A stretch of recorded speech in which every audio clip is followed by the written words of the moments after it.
Dito sa Papa Dudut Stories, ikaw ay hindi nag-iisa.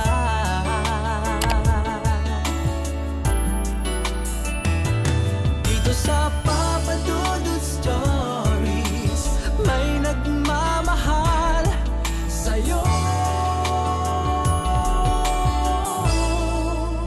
Papa Dudut Stories.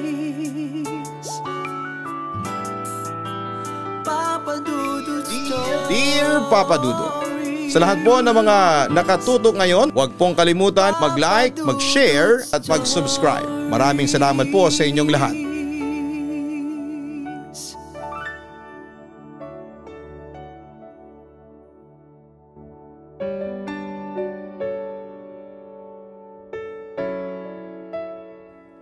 Dear Papa Dudut, kumusta kayong lahat? Sana po ay maganda at maayos ang gabi ninyo habang nakikinig sa Papa Dudut Stories.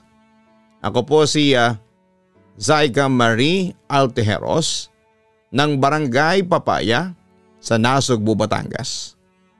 Matagal mo na akong tagapakinig sa radyo at noong 2021 ay natagpuan ko itong Papa Dudut YouTube channel sa Papa Dudut Stories at simula noon ay nakahiligan ko na po ito. Siya nga pala, ang ikikwento ko sa inyo ay nangyari maraming taon na ang nakakalipas. Bata pa ako noong una kong punta sa Lubang Islands sa Occidental Mindoro, which is taga doon sila mama at nandun yung bahay ni Lola. Siguro 8 years old ako noon and kada pupunta kami sa Lubang, binibigyan kami ni Papa ng kwintas na pangontra daw sa mga engkanto or masasamang elemento. And ang bilin sa amin ni Papa ay huwag daw naming tatanggalin ang kwintas na yon. Ang kwento kasi, sa bahay na yon before ipatayo yung bahay ni Lola, may malaking puno doon and pinaputol at inalayan na lamang ng baboy kapalit ng pagputol sa punong yon. Bata pa ako ay marami na akong naririnig na kwento about sa bahay ni Lola. May mga nagpapakita daw at naririnig sila sa loob ng bahay ni Lola. Kasi nga daw yung mga dating nakatira sa malaking puno lumipat na sa bahay nila Lola. At first ay hindi naman ako naniniwala. Kasi nga ay kwento-kwento lang and wala naman akong naririnig na kahit na ano. Not until pumunta kami sa Lubang muli. 13 years old na ako that time at incoming grade 8 nang napagdesisyonan nila mama na doon na muna ako mag-aral. At hindi na ako binigyan ni Papa ng kwintas na pangontra kasi nga ay malaki na ako. That time ay buhay pa yung lola ko sa tuhod at doon natutulog sa bahay ni Lola. Doon din sa bahay ni Lola nakatira yung asawa ng tito ko and yung mga anak nila. Malaki kasi yung bahay ni Lola, hanggang 3 palapag. Unang naipagawa yung 2nd floor and 3rd floor sa may part ng kusina. And doon nakatira sa 2nd floor yung asawa ng tita ko, which is Australian. And nung nakaluwag-luwag na, nagpagawa din si Lola ng 2nd floor sa may sala. At doon na nakatira yung family ng bunsong anak ni Lola, which is yung tito ko. Buntis yung asawa ng tito ko that time at kinakwento niya sa akin yung karanasan niya doon sa loob ng bahay ni Lola. Kwento ni Tita Adela sa akin. Nung buntis daw siya sa pangalawang anak nila ni Tito Rodel, habang nakaupo daw siya, may dumaan sa harapan niya na malaking tao galing sa sala papunta sa kusina. Siyempre natakot daw siya at nagpanik. At nang ikwento daw niya yon kina Lola at Tito Rodel na pag-alaman niyang pinamamahayan nga ng engkanto ang bahay nila. Bagamat natatakot ay nilakasan na lang daw ni Tita Adela ang loob niya kahit na gabi-gabi daw siyang kinikilabutan sa bahay. Pagkukwento ni Tita Adela ng kanyang karanasan, Aaminin kong nakaramdam din ako ng takot. Lalo pat wala na akong pangontra noon sa mga engkanto. Kaya ang ginawa ko na lang, nagdarasal na lamang ako palagi para hindi ako makaramdam o makakita ng engkanto o kung anumang nakakatakot na nilalang. Samantala Papa Dudut, yung bahay din ni Lola, maraming pinto ang magkakaharap. Na ayon sa pamahiin ay masama daw.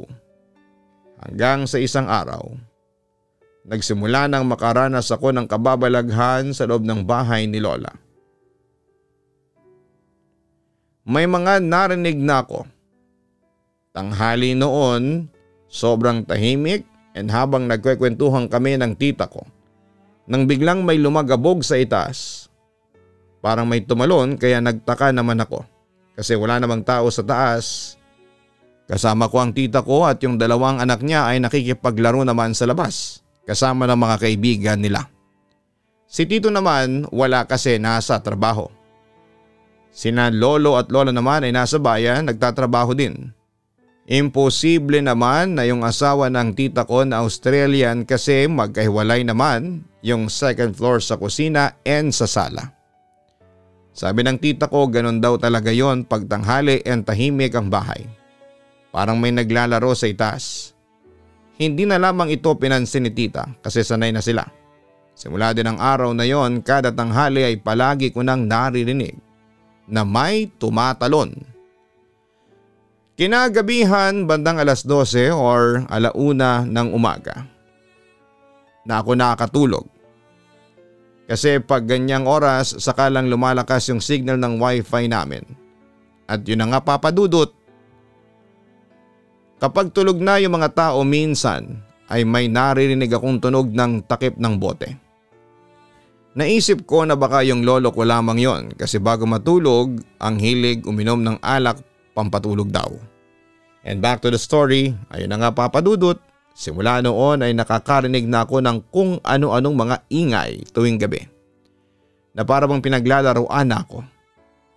Nung una ay hindi ko na lamang ito pinapansin. Pero dumating ang panahon na kinabahan na rin po ako kasi yung mga ingay na naririnig ko ay para bang palapit ng palapit sa akin. Tinanong ko naman yung mga kasama ko sa bahay kung may narinig silang kakaiba tuwing gabi. Pero ayon sa kanila ay wala naman daw. Doon ko na na-realize na baka ako lang talaga ang minumulto. Kaya tuwing gabi panayang dasal ko. Kahit na magising ako tapos ay makakarinig ako ng mga ingay, nagdarasal pa rin ako. Pero Papa Dudut, hindi natapos ang aking kalbaryo. Gabi-gabi pa rin akong nagigising dahil sa mga ingay na naririnig ko. Tapos ay sinabayan pa ng tawag ng kalikasan. Kaya kahit na anong takot ko ay napipilitan akong lumabas ng kwarto at buwaba papunta sa CR. Nakakatakot lang kasi palaging nakapatay yung ilaw sa kusina at sa sala. Kaya yung cellphone ko lang yung ginamit kong pang-ilaw papunta sa CR. Kasi baka magising sila lola kapag binuksan ko yung ilaw sa kusina. May kama din kasi sa kusina, doon natutulog sila lola kasi hindi pa tapos gawin yung kwarto nila. Lumabas na ako sa CR pagkatapos kong umihi dan saktong pagtapat ko ng flashlight ng cellphone ko sa pinto sa hagdanan papunta sa second floor. May nakita akong nakakagulat, Papa Dudut. May nakasilip na lalaking nakaputi. Kung i-describe ko ang kanyang itsura, tingin ko ay kasing edad ko lamang siya. Itim at maayos ang kanyang buhok. Matangkad sa akin ng kaunti, malinis siya kung manamit at mukhang disente. Gwapo din siya. Ang ganda rin ng mga mata niya at para siyang kulay green o blue tapos ay may kulay yellowish sa gitna. Overall ay mukha siyang teenager na foreigner dahil sa itsura niya, lalo na sa medyo blonde niyang buhok. Nakasilip ito sa pinto at nakatingin sa akin habang nakangiti. Hindi ako agad nakagalaw noon sa sobrang pagkagulat. Yung feeling na biglang naging blanco yung utak ko at gustong gusto kong tumakbo. Pero hindi talaga ako makagalaw. Nakatitig lamang ako sa lalaki at nung nakabalik na ako sa huwisyo ay nanginginig ako. At dali-daling pumunta sa higaan ko, Papa Dudut. Takot na takot ako ng oras na yon hanggang sa nakatulog na ako. Kinabukasan ay kinuwento ko sa mga pinsan at tito ko yung mga nangyari. Ngunit hindi sila naniniwala sa akin. Baka daw guni-guni ko lamang yon pero alam ko na alam nilang totoo ang sinasabi ko. Ayaw niya lamang itong aminin para hindi kami matakot. Pagsapit ng gabi ay maaga akong natulog ngunit mga bandang 2:00 ng madaling araw ay muli akong nagising dahil sa katok ng pinto. Kinabahan ako ng una pero naisip ko na baka sina Lola yon at ang tiyaheng ko kaya bumangon ako para buksan ang pintuan. Ngunit laking gulat ko nang buksan ko ang pinto. Madilim ang labas ng kwarto at walang tao sa tapat ng pintuan. Kinilabutan talaga ako at akmang isasara ko na ang pinto. Pero bigla ako nakarinig ng sitsit. Sinundan ko yon at nakita ko ang source ng sitsit. Nasa bandang hagdan. Nakatayo ito at nakatingin sa akin, Papa Dudut. Muli kong nakita yung gwapong lalaki na nakaputi. Biglang nanginig ang buong katawan ko sa takot at gusto ko sanang sumigaw. Ngunit agad niya akong pinigilan. Huwag kang matakot sa akin. Hindi kita sasaktan. Sabi ng nilalang na nakatayo doon sa hagdan. Sino ka ba?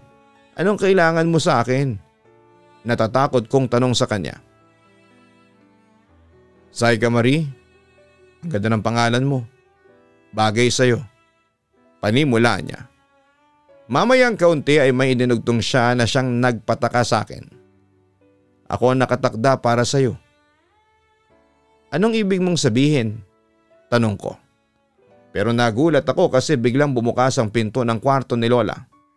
Napatingin ako doon at nakita kong lumabas si Lola. Sino ba yung kinakausap mo, Saika? Usisa nito sa akin. Nang balikan ko ng tingin yung lalaki wala na ito sa hagdanan. Lola, may nakita po akong lalaki nakatayo sa hagdan. Sumbong ko. Sa puntong yun ay nakita ko ang reaksyon ni Lola na tila naniniwala na sa akin. Magdasal ka apo bago ka matulog ulit. Sa susunod ay huwag kang magbubukas ng pinto kahit na may kumakatok. Lalo na kapag madaling araw. Hindi tao ang kumakatok na yon. Lalo naman akong natakot sa sinabi ni Lola.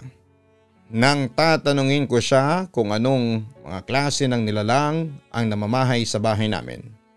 Ang sabi lamang niya ay marami sila. Pagkatapos noon ay pinabalik na niya ako sa kwarto. Bago matulog ay nagdasal talaga ako ng taimtim. Pero habang nakahiga ako, hindi ako makuhang dalawin ng antok. Dahil hindi ko matanggal sa isipan ko ang lalaking nakita ko. Multo ba siya? Engkanto? Masamang elemento?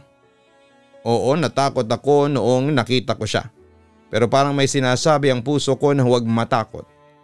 Gulong-gulo ako noon, Papa Dudut, lalo na kapag naiisip ko yung sinabi niya sa akin na siya raw ang nakatakda para sa akin. Pero Papa Dudut, pagkatapos noon ay hindi ko na ulit nakita ang lalaking yon na siyang ikinahinga ko ng maluwag. Unti-unti ko rin siyang nakalimutan at nagpatuloy sa buhay. Hindi na rin ako kinuha ng mga magulang ko kina Lola dahil naghiwalay na sila at nagkaroon sila ng kanya-kanyang pamilya. Pero ewan ko ba kung bakit hindi na ako nasaktan. Pakiramdam ko kasi parang may kumukuha ng lungkot ko. Samantala lumipas ang ilang taon, sumapit na ako sa edad na 18 pero kakapasok ko pa lamang noon sa grade 11 dahil tumigil ako ng 2 taon pagkatapos ko ng grade 10 dahil sa kahirapan. Anyway, sa pagbabalik ko sa paaralan ay naging challenging yon sa akin. At nung mag-18th birthday nga ako noon ay may nararamdaman akong kakaiba sa aking paligid. Para bang may kung anong sumusunod sa akin pero hindi ko nakikita. Minsan ay nagbibigay ito ng chills o kilabot sa akin pero sinubukan ko na lamang na huwag pansinin. Samantala isang beses ay inabot ako ng 9 PM sa room dahil sa mga activities na ginagawa ko at need isubmit kinabukasan. So no choice. Kailangan kong tapusin. Bahala na. Nang bigla kong maalala yung kwento ng mga kaklase ko na huwag daw papasok sa CR ng old building dahil may nagpapakita daw na white lady na umiiyak. Noong una hindi ako naniniwala hanggang sa nagiba yung pananaw ko. Yun na nga Papadudot, 9 PM na ako natapos halos sa gawain ko at sobrang bad trip ko dahil halos lahat ng ilaw sa koridor ay pinatay na. Tanging ilaw ng cellphone yung guide ko para makalabas ng building. Sumakto pa na naiihina ako at halos lahat ng CR ay sarado na. Buti na lang at dumaan ang gwardya at nagtanong kung saan pa pwedeng makisiar. Ang nirecommend sa akin ay yung sinasabi ng classmate ko. Sa CR kung saan ay may nagpapakita. No choice naman ako kesa umihi ako sa koridor. Dali-dali akong pumunta at buti na lamang at hindi pa nakapatay ang ilaw. Ilang minuto rin akong nananalamin, tamang mirror selfie. Hanggang sa may napansin akong kakaiba malapit sa cubicle. May kung anong sinong nakaupo doon sa loob. Hindi ko alam dahil ako lang naman yung estudyanteng naiwan sa building namin at wala nang iba. Medyo gulong-gulo ang utak ko at napapaisip ako. Hanggang sa dumating na kinalabutan ako sa narinig ko. May babaeng umiiyak sa loob, dahan-dahan akong lumapit at binuksan ang pintuan ng cubicle para makita kung sino ba talaga yon. Pero walang tao. Sa oras na yon ay iba na yung pakiramdam ko Papadudot. Nagilamos uli ako habang nakapikit yung mga mata ko. Parang bumubulong sa akin. Boses ng lalaki. Umalis ka na rito bago ka pa niya takutin. At tumaas bigla ang balahibo ko. Pagtungo at tingin ko sa salamin ay nakita ko yung lalaking madalas na nagpapakita sa akin. Hindi naman nakakatakot ang kanyang itsura pero nakita kong tila nag-aalala siya sa akin. Mamayang kaunti ay tumigil ang pag-iyak ng babae. At bumukas ang isang cubicle. Doon ay nakita ko ang isang babaeng nakalutang na umiiyak ng dugo. Halos himatayin ako sa takot pero bumalik din agad ako sa hwisyo nang magsalita ulit ang lalaki. Umalis ka na. Papadudot, dali-dali akong lumabas ng CR. Hindi na ako lumingon sa likuran ko. Basta narinig ko na lamang yung sigaw ng isang babae na parang umiiyak na galit. Halos madapa ako sa pagtakbo ko. Makaalis lamang ako sa lugar na yon. Paglabas ko ng gate ay saka ako nahimasmasan. Naisip ko yung babaeng multong nagpakita sa akin. Pero higit ako nagulat kasi yung lalaki nagpapakita sa akin noong teenager pa lamang ako. Kung babasihin ang kanyang itsura ay tumanda siya ng kaunti tulad ko. At sa tingin ko ay lalo siyang gumwapo. Pero higit sa itsura niya ay nagpapasalamat ako noon kasi niligtas niya ako laban doon sa nilalang na nasa CR ng eskwelahan namin. Kung hindi dahil sa lalaking yon ay baka nabaliw na ako sa sobrang pagkatakot. Pag uwi ko sa bahay, agad akong nagkwento ng naranasan ko sa aking lola. At ang sabi niya sa akin ay huwag na raw akong magpapagabi sa school namin kasi sigurado daw nababalikan ako ng multo doon sa CR. Ang sabi ko naman ay meron akong tagapagligtas.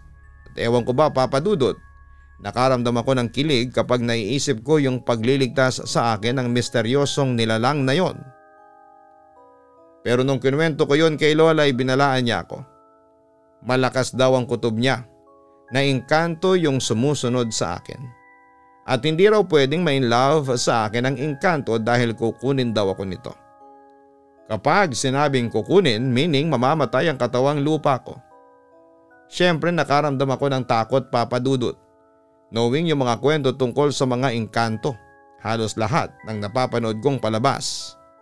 At maging napapakinggan ko sa inyo, lahat yon ay portrayal sa mga engkanto na walang emosyon, masasama at gusto lang na manguha ng mga babaeng tao. Pero sa kabilang banda naman ay parang sinasabi ng puso ko na mali ang impression ko sa mga engkanto. Ganun pa man kahit nagwapo at mabait ang engkantong yon, hindi pwedeng maging kami dahil na rin sa magkaiba kaming nilalang. Hindi pwedeng ma-in love ang tao sa isang engkanto dahil mangangahulugan ito ng kamatayan sa parte ko. Samantala pagkatapos ng nangyari sa akin sa CR ng school namin ay never na akong pumunta pa doon. At simula din doon ay muling nagpapakita na sa akin yung lalaki na ayon kay Lola ay baka isang engkanto. Madalas ko itong maramdaman at makita saan man ako magpunta, na para bang binabantayan niya ako. Hinayaan ko lamang siya dahil aaminin ko na nararamdaman kong maganda naman ang pakay niya sa akin at alam kong hindi niya ako sasaktan o hahayaang mapahamak. Hanggang isang araw na panaginipan ko yung lalaki. Nasa maganda raw akong lugar. Maliwanag, maliwalas, maganda ang paligid. Sa hindi kalayuan nakatayo siya, nakangiti at aaminin kong lalo siyang gumagwapo. At hindi ko maiwasang mag-alinlangan at kabahan sa kanya. Mamayang kaunti ay nagsalita na siya. Huwag kang matakot sa akin, Saika. Anong kailangan mo sa akin? Sino ka ba? Anong klase ka bang nilalang? Tanong ko sa kanya. Ako si Rasur. Hindi ako masamang nilalang. Kaya huwag kang matakot sa akin. Kung ano yung nakikita mo ngayon, yun talaga ako. Hindi ako halimaw. Sinserong wika ng lalaki na Rasur pala ang pangalan. Hindi mo pa nasasagot ang isa kong tanong. Anong kailangan mo sa akin? Giit ko sa kanya. Ikaw ang aking kabiyak. Tayo ang magkapalaran. Sa nakaraang buhay natin, pero naputol yon ang dahil sa isang pagkakamali. Pinarusahan ako. At nang mabuhay tayong muli, nilagay tayo ng tadhana sa magkabilang mundo. Nanatili kang tao habang ako naman ay naging ganito. Naging isang engkanto? Isa kang engkanto, alam ko. Pero hindi ko alam kung maniniwala ako sa sinasabi mo. Kung sinasabi mong kabiyak mo ako, ibig sabihin ay soulmate kita? Lalong lumungkot ang ekspresyon ni Razor. Alam kong mahirap paniwalaan pero maniwala ka sa akin, Saika. Sa mga nakaraang buhay natin tayo ang nagkatuluyan. Tayo ang tinakda. Pero dahil sa pagkakamali kong yon ay inihiwalay tayo ng tadhana. Nabuhay kang muli bilang tao pero nawala ang lahat ng alaala mo sa akin. Sa kabilang banda nang maging engkanto ako ay hindi nawala ang mga alaala ko sa iyo. Kaya buong buhay ko bilang engkanto ay ikaw ang laman ng isipan ko. Aniya. Ano bang kasalanan ang ginawa ko? Usisa ko sa kanya. Sa huling buhay ko bilang tao ay naging isang batang albularyo ako. Sinumpa ako ng mga engkanto dahil ilang beses ko silang kinalaban. Noong panahong yun ay ikakasal na sana ako sa iyo. Pero pinaglaruan ka ng mga engkanto. Ginawa ko ang lahat para mailigtas ka pero nabigo ako. Binawian ka ng buhay. Kaya nagdesisyon akong ipagpalit ang sarili ko para hindi ka nila kunin. Namatay ako noong araw na yon at yun nga nangyari. Sabay tayong muling nabuhay pero sinilang ako bilang isang engkanto. Habang ikaw ay isinilang pa rin bilang tao. Kwento niya sa akin. Hindi naman ako kumikibo noon dahil hindi ko alam kung maniniwala ba ako o hindi sa kanya. Ikaw si Julia sa nakaraan mong buhay bago ngayon. Ako naman si Alejandro noong tao pa ako. Ang tawag mo sa akin ay Andong. Ikaw hindi kita mabigyan ng palayaw na nakakatawa kasi ang ganda-ganda mo. Kaya Julia ang tawag ko sa iyo. Dagdag pa ni Rasur. Sa kabilang banda ay bigla ko naalala na isa sa mga kwento ni Lola sa akin ay meron siyang kapatid na Juliang pangalan. Pero namatay ito nang nasa 18 anyos pa lamang ito dahil sa itong araw ay naengkanto. Itanong mo sa lola mo kung sino si Alejandro. Alam kong natatandaan pa niya. Hirit pa ni Rasur. Rasur, kahit tayo ang magka-soulmate pero pasensya ka na. Hindi kita makakatuluyan sa ngayon. Wika ko sa kanya habang kinakabahan. Huwag kang mag-alala, naiintindihan ko. Hindi kita pipiliting sumama sa akin dahil alam kong karapatan mong mabuhay ng masaya bilang isang tao. Pero kahit na imposible para sa akin ang makatuluyan, mamahalin pa rin kita. Babantayan kita at ilalayo kita sa anumang sakuna o kapahamakan. Kung mapagdesisyonan mong magmahal ng ibang lalaki, ihahayaan kita. Kahit masakit sa akin, tatanggapin ko at irerespeto ko kayo. Sa handa akong magsakripisyo para sa pag-ibig ko sa iyo. Wika pa ni Rasur sa akin. Sa puntong yon ay hindi ko namamalayan na naiiyak na pala ako. Naawa kasi ako hindi lang kay Rasur kundi pati na rin sa akin. Sana sa susunod nating buhay, maging tao ulit tayong dalawa. Huling sabi ni Rasur sa akin bago ako nagising sa aking pagkakatulog. Doon ay napaiyak talaga ako ng todo at nagdasal na kung totoo man ang sinasabi ni Rasur. Sana'y tulungan kami ng Panginoon na malampasan namin ang mga pagsubok na yon sa aming buhay. Kinaumagahan, maaga akong bumangon at naabutan ko si Lola na nagsisimula ng magluto ng agahan. May pasok ako sa school noon pero wala akong pakialam kahit na malate pa ako.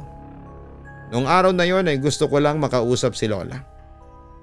Lola, may kilala ba kayong Alejandro? Bungad na tanong ko kay Lola. Biglang natigilan si Lola sa tanong ko. Oo, kasintahan siya ng kapatid kong si Julia. Naging trahedya ang pagmamahalan nila dahil pareho silang pinatay ng mga engkanto. Wika niya. Pagkatapos nga ay ikinuwento niya sa akin na ang pamilya ni Alejandro ay kilala sa lugar namin bilang makapangyarihang mga albularyo at babaylan. At nung panahong yon ay naisali na kay Alejandro ang kapangyarihan ng isang albularyo. Marami daw itong nilabanan, mga maligno, tikbalang, aswang at mga engkanto. Pero may sumpa daw ang pagiging albularyo dahil kahit na anong gawing pagsisikap nito, patuloy na maghihirap ang kanyang pamilya. At yun na nga papadudot, kahit natutol ang pamilya ni Lola kay Alejandro, para kay Julia ay nagmahalan pa rin daw ang dalawa. Hanggang sa isang araw ay naingkanto daw si Julia. Ganti raw ito ng mga engkanto kay Alejandro. Pinahirapan ng mga engkanto si Julia hanggang sa hindi na nito nakayanan at namatay na nga ito. Kinabukasan pagkamatay ni Julia ay natagpuang patay si Alejandro sa gubat. Ayon sa mga kaanak ni Alejandro ay pinatay nga ng mga engkanto ang magkasintahan. At yun nga papadudot, hindi raw yon makalimutan ni Lola. Tinanong ko naman sa kanya kung kamukha ko ba si Julia. Oo apo, kamukhang kamukha mo si Julia. Sa totoo lang ay iniisip ko na baka ikaw ang reincarnation ng kapatid ko. Wika niya.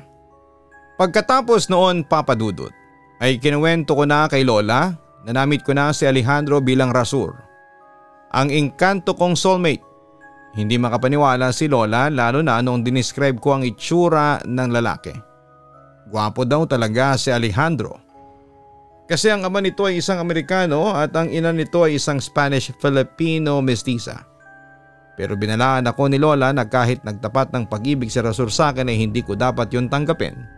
Dahil ang tao ay nilikha lamang para sa kapwa-tao at hindi para sa engkanto.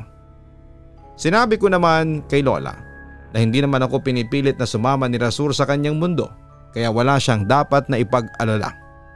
Samantala simula noon papadudot ay madalas ko nang mapanaginipan si Rasur pero Alejandro na ang tawag ko sa kanya. Masaya kaming magkasama kahit nasa panaginip lang. Minsan nga ay parang ayaw ko nang magising pero sa huli nagigising pa rin ako. Gusto kasi ni Rasur na ma-enjoy ko pa rin ang pagiging tao.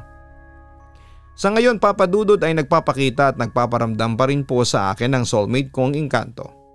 Pero wala namang nangyayaring masama sa akin at sa halip ay masaya pa nga ako kapag nakikita ko siya o nararamdaman.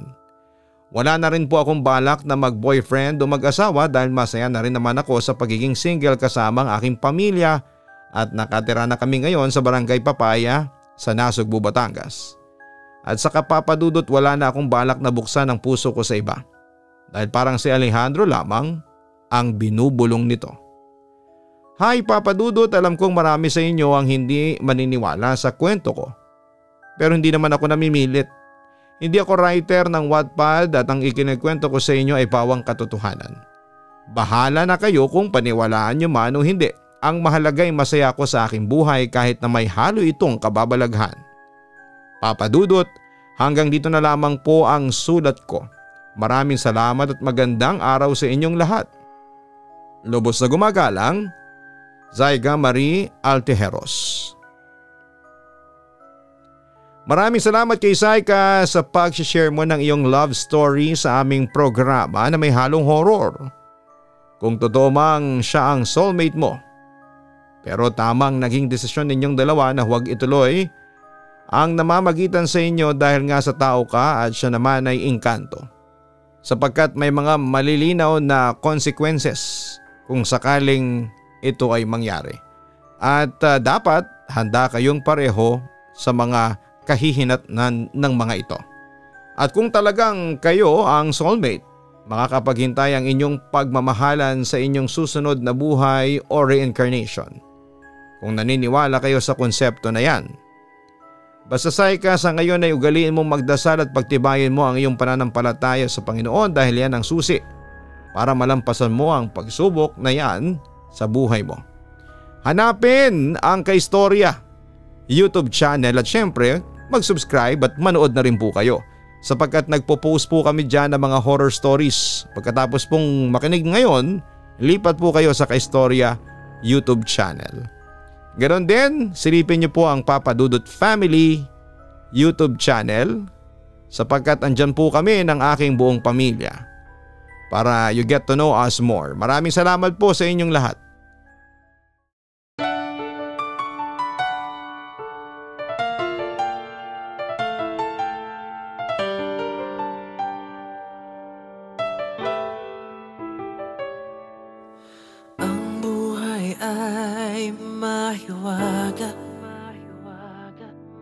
Laging may lungkot at saya sa Papa Dudut Stories. Laging may karamay ka.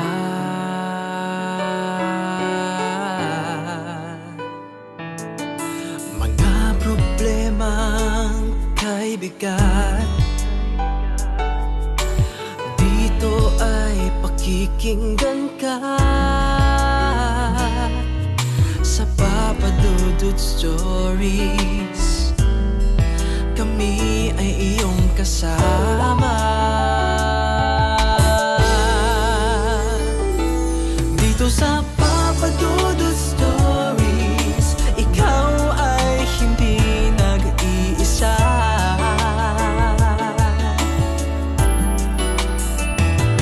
Dito sa Papa Dudut Stories, may nagmamahal sa'yo. Papa Dudut Stories, Papa Dudut Stories.